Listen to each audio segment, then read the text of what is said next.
ये बुक का total question देख लेते हैं आप, आपको जरूरत नहीं एक्स्ट्रा पढ़ने की, क्योंकि दोस्तों पूरा आरआरबी में जितना पूछा हुआ क्वेश्चन है सब दिया हुआ है इस बुक में। ठीक है, आप देख सकते हैं प्रत्येक क्वेश्चन, इस पे लगभग 7-8 वीडियो बन चुका है, पॉलिटी का और हिस्ट्री का, ज्योग्राफी का, प्लेलिस्ट में जाकर देख सकते हैं दोस्तों, आपको प्रत्येक वीडियो मिल जाएगा और इससे ज्यादा आपको पढ़ने की जरूरत नहीं है, क्योंकि बहुत ज्यादा क्वेश्चन हो जा रहा है। ठीक है दोस्तों, आइए देखते हैं पहला क्वेश्चन क्या है। देखिए पहला क्वेश्चन क्या दिया हुआ है, भगोड़ा आर्थिक अपराधी विधेयक 2017 किस मंत्रालय द्वारा पेश किया गया था। देखिए पूछा हुआ है एएलपी में, तो कह देंगे वित्त मंत्रालय। इसे क्या होता है दोस्तों कि पैसा लेकर भग जाते हैं, पैसा लेकर भग जाते हैं, तो पैसा वाला काम किसका है, फाइनेंस मिनिस्टर का है, इसीलिए वित्त मंत्रालय ऐसे समझ लीजिए। ठीक है, भगोड़ा, भगोड़ा आर्थिक, आर्थिक मतलब क्या हो गया, पैसा रुपया, जो पैसा लेकर भग गया, जैसे नीरव मोदी हो गया। ठीक है, ये सब लेके भग गए, तो भग गए पैसा, तो क्या हो गया, भगोड़ा हो गए, मंत्रालय बना। ठीक है, कौन बनाया, वित्त मंत्रालय। ठीक है, थोड़ा इसके बारे में पढ़ लिया जाए। भगोड़ा आर्थिक अपराधी विधेयक 2017 भारत में केंद्र सरकार के वित्त मंत्रालय द्वारा पेश किया गया था। ठीक है, समझिए दोस्तों इसके बारे में क्या है। इसे मान लो 100 करोड़ रुपया अथवा उससे अधिक रकम सम्मिलित है, वे भारत छोड़कर किसी अन्य देश फरार हैं, ठीक है, मतलब भग गए हैं, तो भारत के क्या है, दंडात्मक अभियोजना से बचने या उसका सामना करने हेतु भारत आने से इनकार करते हैं। ठीक है, भग जाते हैं, तो उनका जो अधिनियम बना था, कौन बना था, वित्त मंत्रालय, इतना ध्यान रखिएगा। वर्ष वर्ष कौन से वर्ष में भारत की राज्यसभा द्वारा क्षतिपूरक वनीकरण कोष विधेयक पारित किया गया था, तो कह देंगे क्या हो जाएगा, 2016। इस समझिए क्या है, वर्ष 2016 में राज्यसभा द्वारा क्षतिपूरक वनीकरण कोष विधेयक पारित किया गया था। इस विधेयक को राज्यसभा में केंद्रीय वन एवं पर्यावरण राज्य मंत्री अनिल माधव, इन्हीं ध्यान रखना है, आपको इतना ध्यान रखना है कि वन को बचाने के लिए क्या किया गया था, 16 में किया गया था। ठीक है, अगला क्वेश्चन देखिए, निम्न में से कौन सा भारतीय सांसद का नियमित सत्र नहीं है, तो कह देंगे ग्रीष्म सत्र, ये नियमित सत्र नहीं है। सांसद भारत का एक सर्वोच्च विधायी निकाय है। ठीक है, भारतीय सांसद में राष्ट्रीय तथा 2 सदन लोकसभा एवं राज्यसभा होते हैं। सामान्यतः प्रतिवर्ष सांसद में 3 सत्र अधिवेशन होते हैं। पहला होता है बजट अधिवेशन, जो कि फरवरी और मई में, भी ध्यान रखना है, बजट अधिवेशन। दूसरा होता है मानसून अधिवेशन, जो कि जुलाई और अगस्त में। तीसरा होता है शीतकालीन अधिवेशन, जो कि नवंबर और दिसंबर में। ठीक है दोस्तों, राज्यसभा में यह एक वर्ष में 4 बार अधिवेशन होते हैं।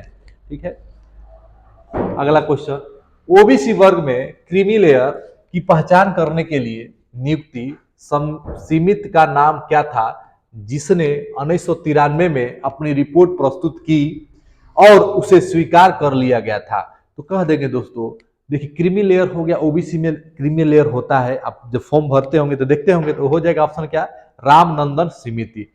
ओबीसी वर्ग में क्रीमी लेयर की पहचान करने के लिए नियुक्ति 3 सदस्यीय समिति रामनंदन समिति 1992 ईस्वी में थी। इसने 1993 ईस्वी में अपनी रिपोर्ट प्रस्तुत की और उसे स्वीकार कर लिया गया। कौन सा दिवालिया व शोधक अध्यक्षता संहिता संशोधन 2018 लाया गया था, तो कह देंगे कौन सा हो जाएगा, वित्तीय क्या होगा, लेनदारों के रूप में अपनी स्थिति को पहचान कर घर खरीद के राहत। ठीक है, अगला क्या हो जाएगा, भारत में किस वर्ष खाद्य सुरक्षा और मानक अधिनियम पारित किया गया था, तो बता देंगे 2006। 2006 में क्या किया गया था कि भारत एवं खाद्य सुरक्षा मानक अधिनियम पारित किया गया था, ये आपको ध्यान रखना है, 2006। ठीक है, 18 में पूछा हुआ है और 6 का अधिनियम पूछ रहा है, तो इसको आपको ध्यान रखना है। भारत में किस वर्ष खाद्य सुरक्षा, वही चीज क्या हो जाएगा, आंसर 2006। ठीक है, सेम रिपीट क्वेश्चन है। ठीक है, संसद के वर्तमान सत्र के निष्कासन को क्या कहते हैं, तो कह देंगे स्थगन। क्या कहा जाता है, स्थगन कहा जाता है। स्थगन मोस्ट इंपॉर्टेंट लाइन है, इसको आपको ध्यान रखना है, बार बार पूछता है। ठीक है, अगला क्वेश्चन क्या है, भारतीय नागरिकता प्राप्त करने की शर्तें निर्धारित करने के लिए सक्षम प्राधिकारी कौन है, तो आप बता देंगे कौन सा है, सांसद है। ठीक है, भारतीय संविधान के अनुच्छेद 11 यह तय करता है कि भारतीय नागरिकता अर्जित करने या त्यागने की समस्त विधि का निर्माण का अधिकार सांसद को होगा, जो सांसद है उसी को होगा। ठीक है, सांसद में जितने सदस्य हैं वही क्या करेंगे, नागरिकता का नियम बनाते हैं और जो होता है वो करते हैं। ठीक है, अगला क्या है, पहला लोकपाल विधेयक जो हो कि कब पारित किया गया था, अब बता देंगे कब पारित किया गया था, 1968। देखिए ये सब डेट आपको याद रखना है, 1968 लोकपाल विधेयक। सांसद के दो क्रमिक सदस्य सत्रों के बीच अधिकतम कितना अंतराल होता है, आप कह देखिए 6 माह। कितना माह का होता है, 6 माह का। बजट सत्र सबसे लंबा होता है, मानसून सत्र होता है, उसके बाद से शीतकालीन सत्र होता है। ठीक है, बजट सत्र लंबा भी होता है, इसको आपको ध्यान रखना है। ठीक है, 6-6 माह का क्या होता है, अंतराल होता है। देखिए कितना बार पूछा हुआ है, बार बार यही पूछता है। निम्नलिखित में से कौन सा सरकारी विधेयक को पेश कर सकता है, तो आप बता देंगे सांसद के किसी भी सदन में मंत्री, जो सांसद के किसी भी सदन या राज्यसभा हो चाहे लोकसभा हो, तो क्या कर सकते हैं कि सरकारी विधेयक पारित कर सकते हैं। आपको ध्यान रखना है, किसी भी सदन से। भारतीय संसद के दोनों सदनों में विधायिक प्रक्रिया समान है। दोनों सदनों में प्रत्येक विधेयक को पास करने की प्रक्रिया भी समान है। जब किसी विधेयक को संसद के दोनों सदनों द्वारा पारित किया जाता है और उस पर राष्ट्रपति द्वारा हस्ताक्षर किया जाता है, तो क्या बन जाता है, एक कानून बन जाता है। भारतीय संविधान के अनुसार यदि सांसद के किसी भी सदन का कोई सदस्य सदन की अनुमति के बिना कितनों दिनों तक अगर अब्सेंट रहता है तो उसको अनुपस्थिति घोषित कर दिया जाता है, तो कह देंगे 60 दिनों तक। जैसे आप क्लास में अनुपस्थिति रहेंगे 10 दिन 15 दिन, आपका नाम काट दिया जाता है, वैसे सांसद में अगर सत्र चल रहा है, आप नहीं आ रहे हैं 60 दिनों तक, तो आपको क्या रिक्त घोषित कर दिया जाता है, ये ध्यान रखना है। इनमें से कौन भारतीय संसद का हिस्सा नहीं है, तो कह देंगे विधान परिषद। राष्ट्रपति है, ठीक है, लोकसभा है, राज्यसभा है, विधान परिषद नहीं है, यही क्या हो जाएगा, आपका आंसर हो जाएगा। ठीक है, नहीं पूछा है।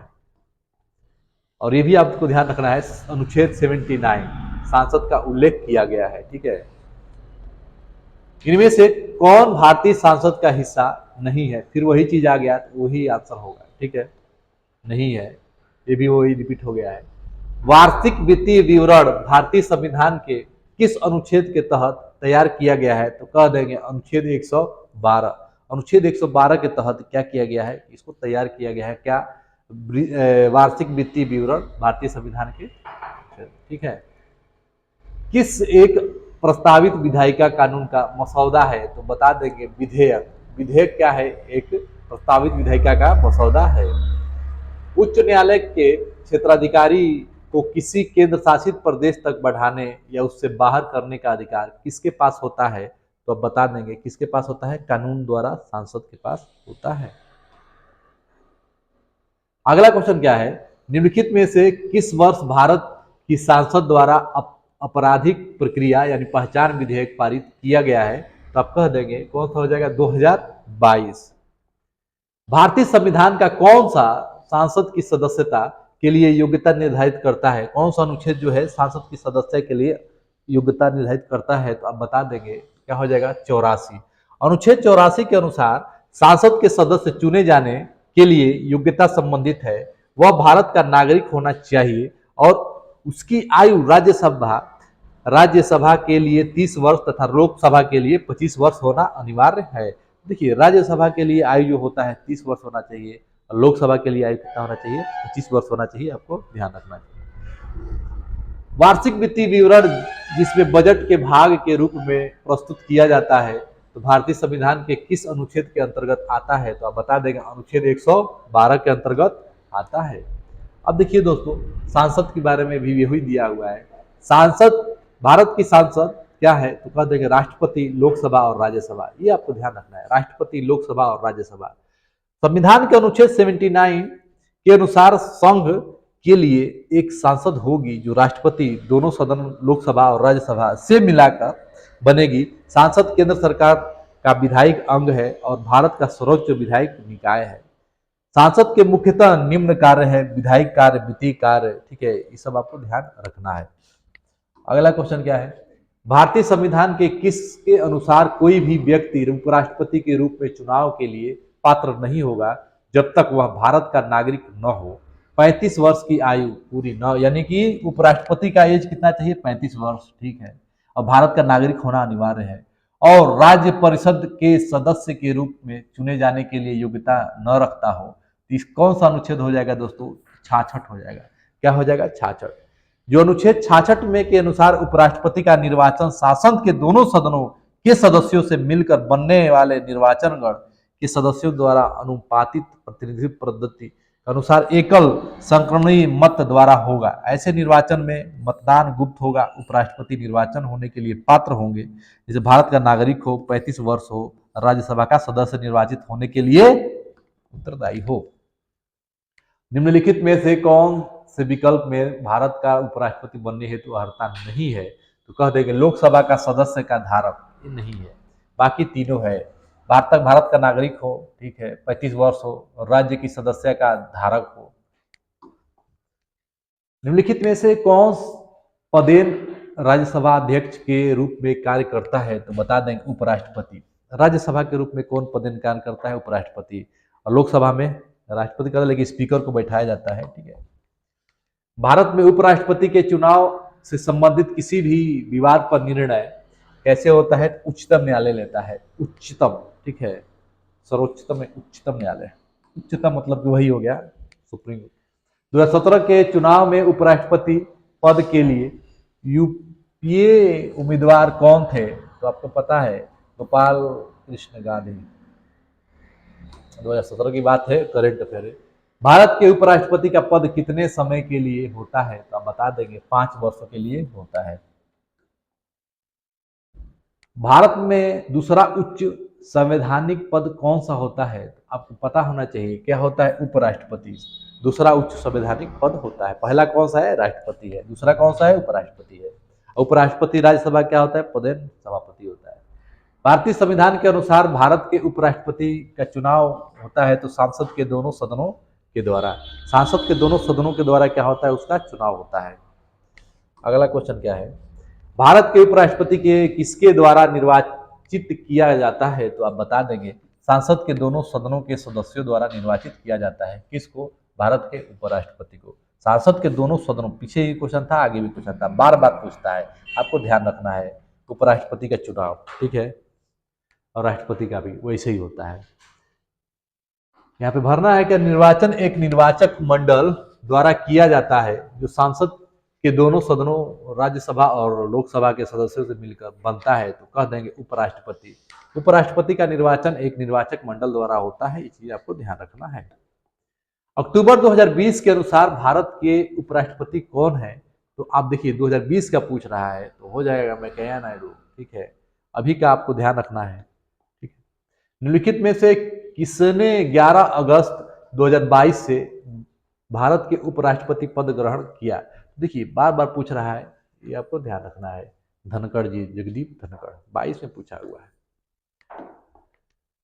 करंट भी पूछ रहा है। देखिए अनुच्छेद 66 उपराष्ट्रपति का निर्वाचक एक निर्वाचक मंडल सदस्यों द्वारा किया जाता है जिसमें सांसद के दोनों सदनों के द्वारा एकल हस्ताक्षरी मत के अनुपस्थित प्रतिनिधित्व के प्रणय के अनुसार होते हैं और ऐसे चुनाव में मतदान गुप्त मतदान द्वारा होता है।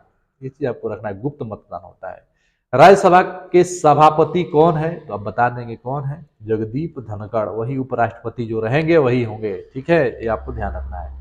ठीक है दोस्तों, ये रहा आपका लास्ट क्वेश्चन। क्या है? भारत के संविधान के अनुसार राज्यसभा का पदेन सभापति कौन होता है? तो बता देंगे क्या? उपराष्ट्रपति। वही चीज आ गया। देखिए दोस्तों, ये रहा आपका नेक्स्ट सीरीज, ठीक है। ऐसे सीरीज आता रहेगा। सब्सक्राइब और लाइक करना ना भूलें दोस्तों। धन्यवाद।